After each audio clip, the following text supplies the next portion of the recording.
And welcome to the second day of Out of School, a series of previews of independent television's programmes for schools and colleges. Today we're concentrating on programmes for the 8 to 13 age range, and so we'll have material suitable for top junior and lower secondary school classes, and of course for the entire age range of the middle school. Obviously we intend that these previews should be of use to teachers and others who are working in education, but we also hope that they will be of interest to parents who'll be able to see the kinds of programmes that their children may be watching in school. We're going to start today with a natural history series called A Place to Live, and here's the producer of the series, Jack Smith, to tell us more about the programmes. We're filming here at a pond for the series A Place to Live. A Place to Live films about the natural history, the wildlife of very ordinary places, school playgrounds, railway stations, parks, and ponds like this one, which isn't a pond right in the depth of the country. It's a pond on the edge of a housing estate. There are houses over there. There are high-rise flats over in that direction. There's an airport nearby. It's the sort of pond that a lot of school children could indeed have access to. We don't set anything up in this sort of filming.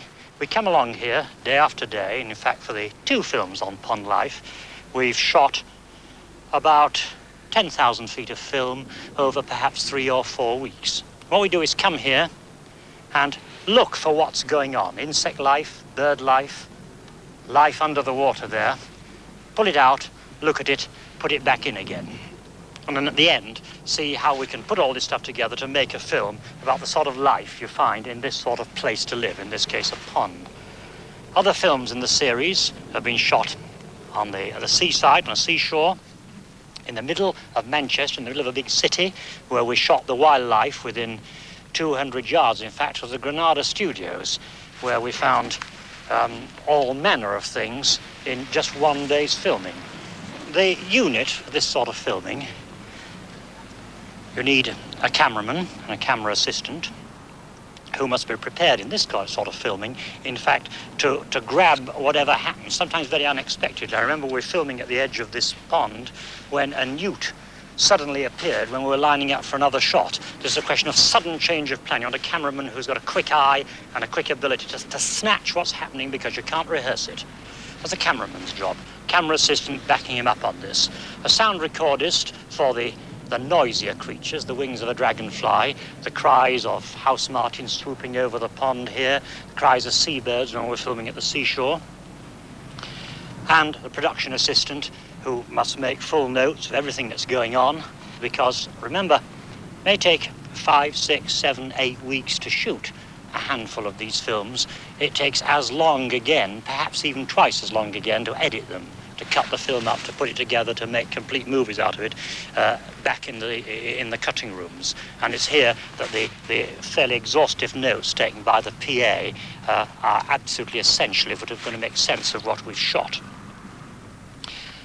The idea in these films is, in fact, to use the fairly sophisticated equipment of a modern film camera and all the various lenses to show, as well as we can, the things that children could see for themselves if they came to a place like that.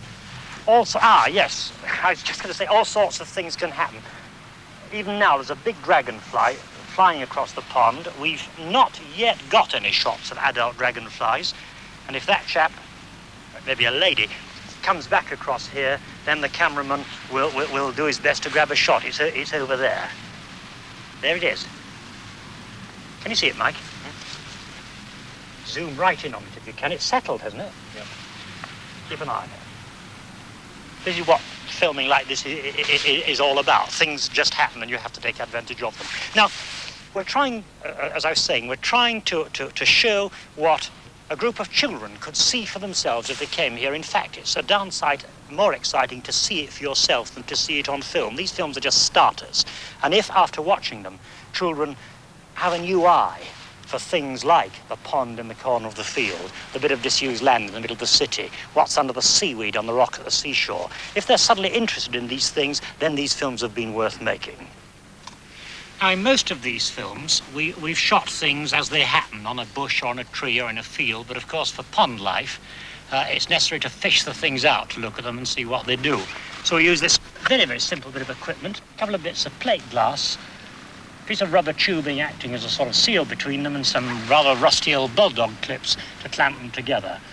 In here we can shoot enormous close-ups of water beetles, tadpoles, various insect larvae, and see what really is going on under the surface of the pond there.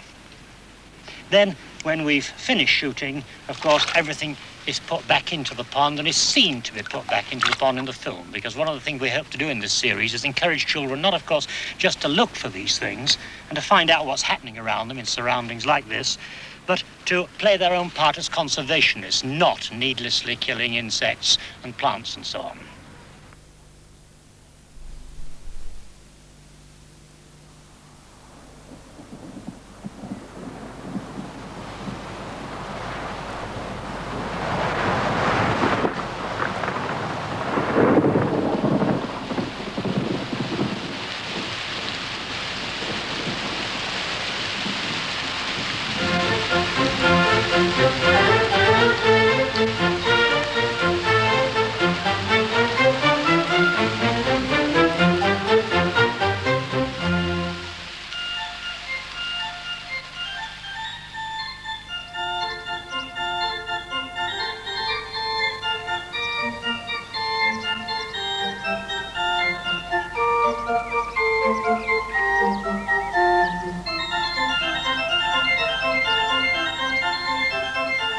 I'd like to show you some of the creatures that live around two ponds near where I live.